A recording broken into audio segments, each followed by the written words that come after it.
बिहार में जब से सत्ता परिवर्तन हुआ या यूं कहें कि नीतीश कुमार ने पाला बदला, तब से सियासत पूरी तरह से गर्म है। नीतीश कुमार ने चुनावी रणनीतिकार प्रशांत किशोर पर जोरदार और करारा प्रहार किया है।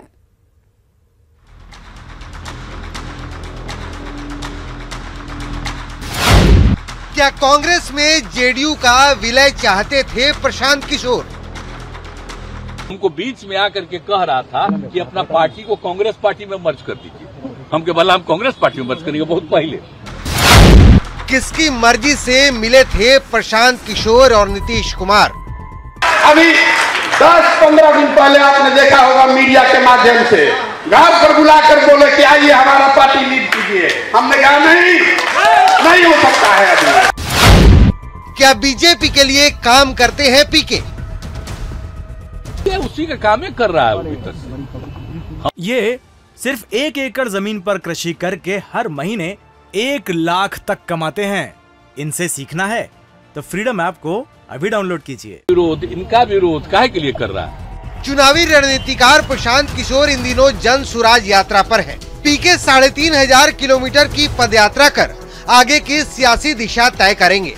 हाल ही में प्रशांत किशोर ने एक बड़ा राज खोलते हुए कहा था कि 2014 में नीतीश कुमार ने मदद के लिए उनसे गुहार लगाई थी, जिस पर अब नीतीश ने ये कहते हुए बड़ा धमाका किया है कि 4 साल पहले पीके कांग्रेस में जेडीयू के विलय का प्लान लेकर आए थे।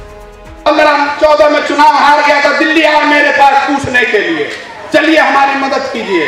महागठबंधन बना के सरकार जिताने में हम लोगों ने कंधा लगाया। अब बैठ के हमको ज्ञान दे रहा है। हमको बीच में आकर के कह रहा था कि अपना पार्टी को कांग्रेस पार्टी में मर्ज कर दीजिए। हमके बोला हम कांग्रेस पार्टी में मर्ज करेंगे बहुत पहले। आज से 4 साल पहले आकर के कह रहा था। खैर, इन लोगों का कोई ठिकाना नहीं ना है। आजकल फिर अपना जहां गया है बीजेपी में तो उसी के हिसाब से कर रहा है। 13 सितंबर यानी 3 हफ्ते पहले नीतीश कुमार और प्रशांत किशोर की मुलाकात हुई थी। पहले तो मुलाकात की खबरों पर सस्पेंस बना रहा, लेकिन बाद में प्रशांत किशोर ने खुलासा किया कि नीतीश कुमार ने उन्हें बंगले पर बुलाया था। लेकिन अब नीतीश कुमार ये कह रहे हैं कि उन्हें बुलाया नहीं था, बल्कि वो खुद आए थे। अभी 10-15 दिन पहले आपने देखा होगा मीडिया के माध्यम से घर पर बुलाकर बोले कि आइए हमारा पार्टी लीड कीजिए। हमने कहा नहीं हो सकता है। अभी हम नहीं बुलाए थे, अपने आया था मिलने। क्या क्या बात हुई तब कुछ भी बोलता, हम नहीं कुछ कहेंगे। इन सब के अलावे नीतीश कुमार ने प्रशांत किशोर पर बीजेपी के लिए काम करने का सीधा आरोप लगाया है। खैर, इन लोगों का कोई ठिकाना नहीं ना है। आजकल फिर अपना जहां गया है बीजेपी में तो उसी के हिसाब से कर रहा है। सवाल है कि क्या संभावनाओं के बिसात पर सियासत की गोटियां बिछाई जा रही थी? पटना से न्यूज़ 18 के लिए रवि एस नारायण और मोतिहारी से मुकेश कुमार की रिपोर्ट। तो सीएम नीतीश कुमार पर लगातार हमलावर रहे प्रशांत किशोर ने अब केंद्र सरकार पर तंज कसा है। उन्होंने कहा कि बीजेपी को 26 सांसद देने वाले गुजरात को बुलेट ट्रेन और एनडीए को 39 सीटें देने वाले बिहार को पैसेंजर ट्रेन के लिए भी गिड़गिड़ाना पड़ता है।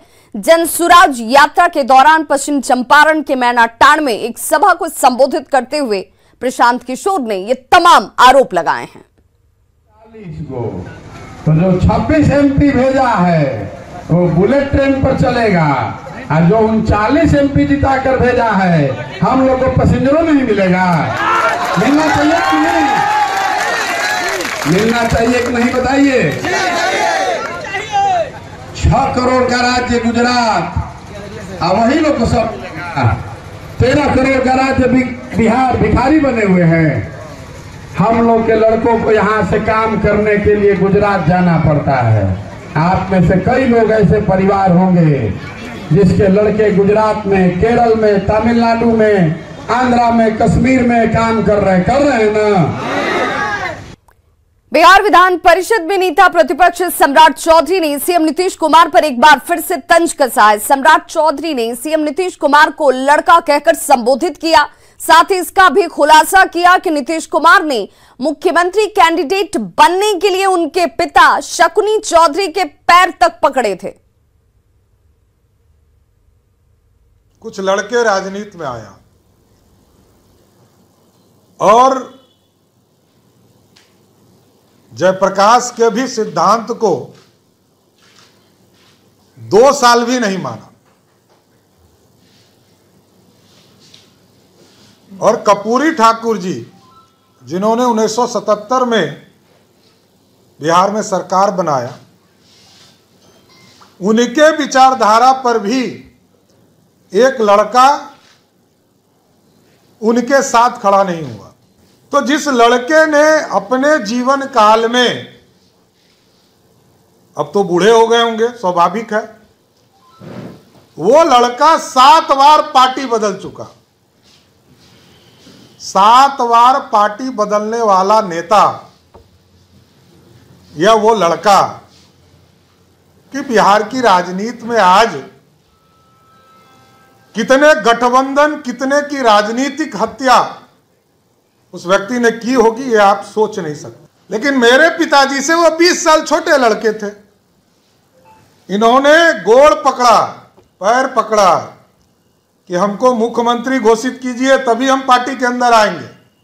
और समता पार्टी में तब नीतीश कुमार आए जब उन्होंने ये कमिटमेंट कराया कि हमको मुख्यमंत्री बिहार का घोषित करना हो। और अब बात लालू यादव के खिलाफ दायर चार्जशीट की, तो सीबीआई ने आरजेडी प्रमुख लालू प्रसाद समेत 16 लोगों के खिलाफ नौकरी के बदले जमीन घोटाले में चार्जशीट दाखिल की है, जिस पर सियासत तब गर्म है। नीतीश और तेजस्वी चार्जशीट को सियासी चश्मे से देख रहे हैं, तो बीजेपी उन दिनों की याद दिला रही है जब ललन सिंह और शिवानंद तिवारी की सियासत लालू के खिलाफ ही खड़ी थी। बढ़ सकती है लालू की मुश्किल, सीबीआई ने दाखिल की चार्जशीट। जमीन के बदले नौकरी के मामले में लालू यादव की मुश्किलें बढ़ सकती हैं। केंद्रीय जांच एजेंसी सीबीआई ने इस मामले में बिहार के पूर्व मुख्यमंत्री लालू यादव के खिलाफ चार्जशीट दाखिल कर दी है। लालू के खिलाफ सीबीआई की चार्जशीट पर नीतीश कुमार ने क्या कहा है, उसे सुनिए।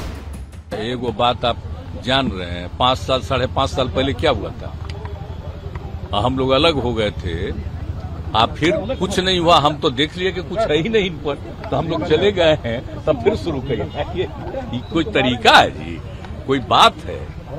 इसीलिए आप जान लीजिए, जब चलता है ना तो दिक्कत ये है प्रेस वाले को कि पुराना बात तो छाप नहीं सकते, तो जरा पुराना भी तो छाप दीजिए कि एक तो 5.5 साल पहले किया था, आज जब कुछ नहीं है था तब फिर क्या शुरू किया।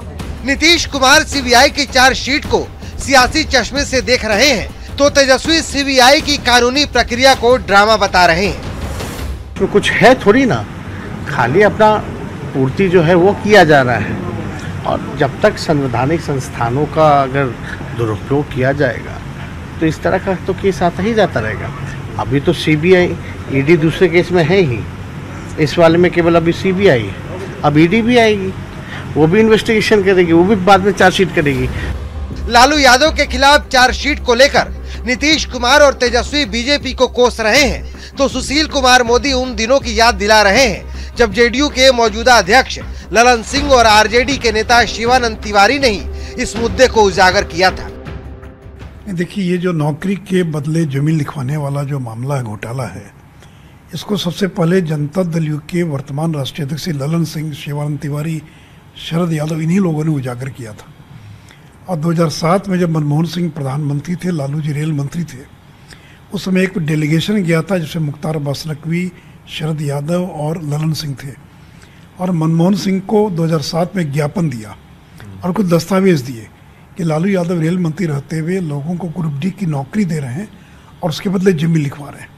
तो ये पूरा मामला तो ललन सिंह का ही उजागर किया हुआ। दरअसल 2004 से 2009 के बीच जब लालू यादव रेल मंत्री थे तो उन पर जमीन के बदले नौकरी का आरोप लगा था। हाल के दिनों में केंद्रीय जांच एजेंसी ने बिहार के अलग अलग हिस्सों में छापेमारी भी की थी। अब सीबीआई ने लालू यादव समेत 16 आरोपियों के खिलाफ चार्जशीट दायर कर दिया है। दिल्ली से न्यूज़ 18 के लिए अमितेश सिंह की रिपोर्ट।